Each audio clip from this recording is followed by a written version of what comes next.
Bismillah, alhamdulillah, wassalatu wassalamu ala rasulillah.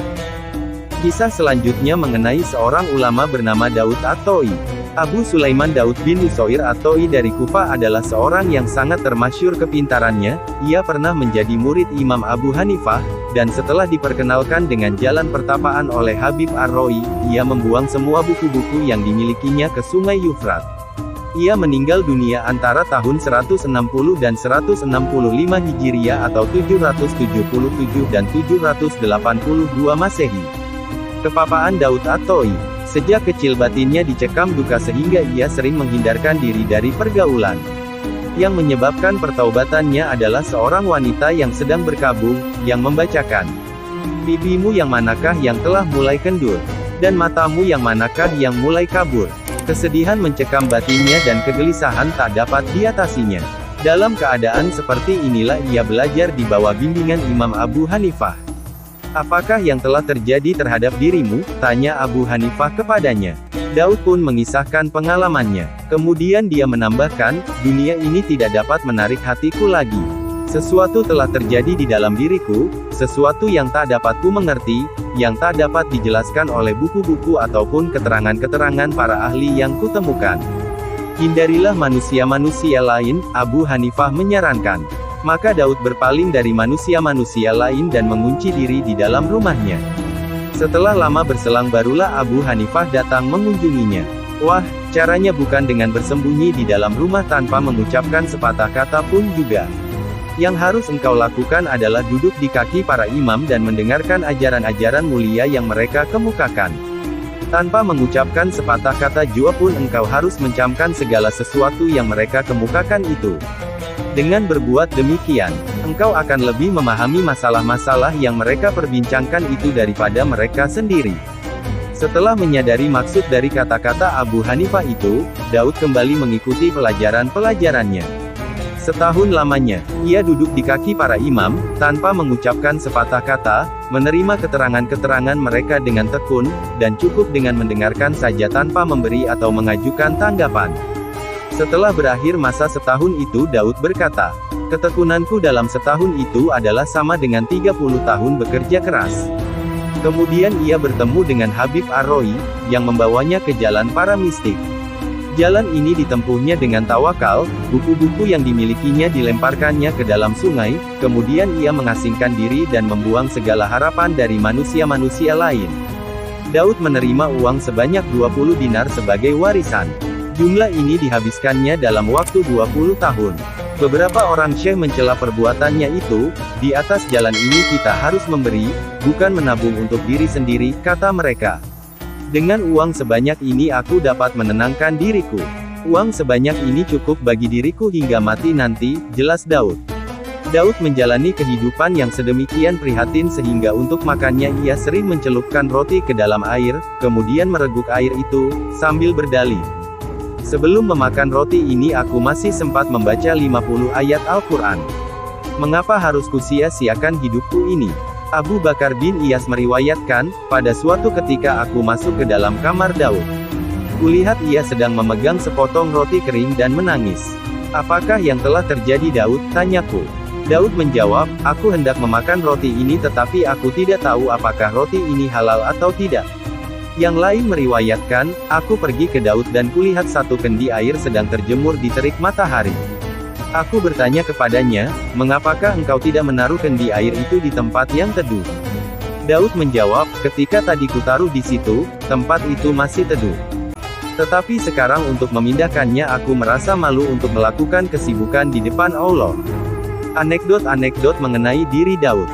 Diriwayatkan, bahwa Daud pernah mempunyai sebuah rumah gedung besar dengan kamar-kamar yang banyak jumlahnya. Ia menempati salah satu di antara kamar-kamar itu, dan apabila kamar itu hancur dimakan usia, barulah ia pindah ke kamar yang lain. "Mengapakah engkau tidak memperbaiki kamar itu?" seseorang bertanya kepada Daud. "Aku telah berjanji kepada Allah tidak akan memperbaiki dunia ini," jawab Daud. "Atap kamarmu telah lapuk," seorang tamu berkata kepadanya, "tidak lama lagi pasti ambruk." "Sudah 20 tahun lamanya aku tidak pernah memperhatikan atap kamarku ini," jawab Daud. "Lambat laun seluruh bangunan itu runtuh, tidak sesuatu pun yang masih utuh kecuali serambinya." Pada malam kematian Daud, barulah serambi itu runtuh.